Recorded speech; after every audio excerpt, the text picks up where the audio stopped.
Alors c'est un partenariat avec la FEMIX qui a été développé l'année dernière, en 2017, sur la promotion du sport féminin au sein des fédérations, puisque on se rend compte qu'il y a vraiment de l'envie des fédérations de développer l'activité féminine, mais pas toujours les moyens de mettre en place des programmes spécifiques, parce qu'il faut les attirer, les femmes, pour venir pratiquer. Il faut pouvoir aussi développer des pratiques qui sont plus adaptées à leur envie, à leur créneau horaire, parce qu'on se rend compte qu'elles ont bien sûr des contraintes de vie plus importantes. Donc c'était important de pouvoir essayer de les aider dans cette démarche de féminisation, en tout cas de pratique en mixité au sein des fédérations. Donc ce programme avec FEMIX a arrivé vraiment au bon moment. J'ai commencé en octobre une école de commerce en management du sport, donc en master 1. Puis je devais chercher une alternance pour continuer dans cette école. J'ai pas pu la trouver, je me suis dit donc qu'il fallait que je fasse quelque chose de mon année. Donc je suis rentré en année de césure. Et donc je me suis orienté du côté du bureau Infogène, donc à Saint-Quentin-en-Yvelines. Donc ils vont orienter les jeunes pour leur trouver des portes de sortie pour trouver de quoi faire leur année.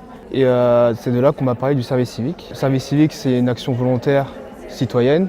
Je voulais vraiment me rendre utile dans le domaine du sport. Donc je me suis dit c'est parfait pour moi parce que je peux allier le sport, l'utilité, me rendre utile pendant toute une année en plus, donc une année où je faisais rien de base. Et donc continuer en plus mon projet professionnel qui serait dans le sport. Je peux trouver le service civique au Vélodrome de Saint-Quentin-en-Yvelines, à la fédération de cyclisme. C'est dans l'événementiel et la communication. Je touche à tout. Donc c'est vraiment ce qui est intéressant dans la fédération, c'est qu'on n'a pas un poste où on fait tout le temps la même chose. On touche vraiment à beaucoup de choses en même temps. Et donc c'est très professionnalisant et en plus on apprend vraiment, on gagne en maturité, je trouve. C'est une triple chance pour moi. La première, c'est une chance pour le jeune qui s'engage, parce que ça lui fait une sacrée expérience et on se rend compte que c'est des périodes de vie qui font grandir.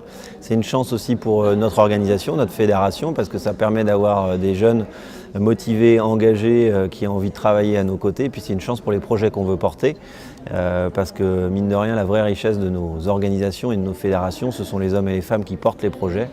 Et donc d'avoir des personnes aussi engagées permettent à ces projets d'aller plus vite et plus loin que si on n'avait pas ces jeunes en service civique à nos côtés. Pour moi, c'est vraiment une journée à la fois ressources, à la fois d'information pour imaginer la suite maintenant. Donc on va continuer à déployer efficacement le dispositif et puis essayer de le renforcer sous d'autres facettes.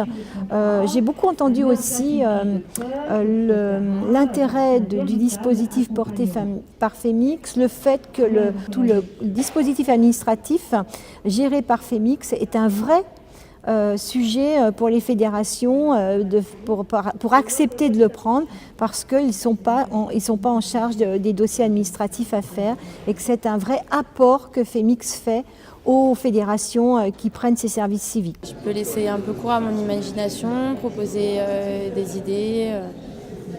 Je crois qu'on me fait beaucoup confiance. Et non, c'est très formateur et j'aime beaucoup travailler au sein de la fédération. Eh bien, je pense que c'est un rôle important quand on accueille une nouvelle personne pour travailler dans une fédération sportive comme la nôtre, qui n'est pas forcément un milieu qu'elle connaissait. Donc je me suis vraiment investie pour qu'elle se sente intégrée rapidement. Je suis quelqu'un qui est plutôt optimiste et qui fait facilement confiance. Donc j'ai rapidement souhaité lui donner pas mal d'autonomie, je confirme, et de rapidement identifier des projets sur lesquels elle pourrait avancer et apporter sa touche personnelle, parce que c'est l'intérêt aussi, je crois, de mélanger les sports et les pratiques, c'est de pouvoir s'enrichir mutuellement. La fédération a engagé depuis 3 ans un plan de développement en matière de féminisation très ambitieux. Le projet de mise à disposition de services civiques en collaboration avec FEMIX nous permet en fait de renforcer l'ensemble des actions qui sont menées en matière de féminisation. Très récemment, il y a une jeune volontaire, Inès Dibildox, qui a été positionnée l'année dernière sur une mission de service civique en matière de hockey féminin, développement du hockey féminin, et il faut savoir qu'elle a été recrutée sur un poste d'assistante au niveau de la direction technique nationale. Donc, comme quoi le service civique, c'est un véritable dispositif de levier vers l'emploi. Il y a une richesse et une mixité dans les profils des jeunes qui suivent ces services civiques. Ça peut être des garçons, ça peut être des filles, et puis également des personnes qui sont bien sûr dans un cursus universitaire, dans un cursus de formation assez brillant, ou alors des personnes qui sont plutôt dans un échec scolaire ou qui n'ont pas trouvé leur place, en tout cas dans le système classique. Et c'est bien de pouvoir aussi avoir cette mixité dans les profils, parce que c'est une vraie richesse. Le dénominateur commun, c'est bien sûr c'est aimer le sport, et vraiment avoir envie de promouvoir le sport féminin. Donc c'est là où c'est intéressant.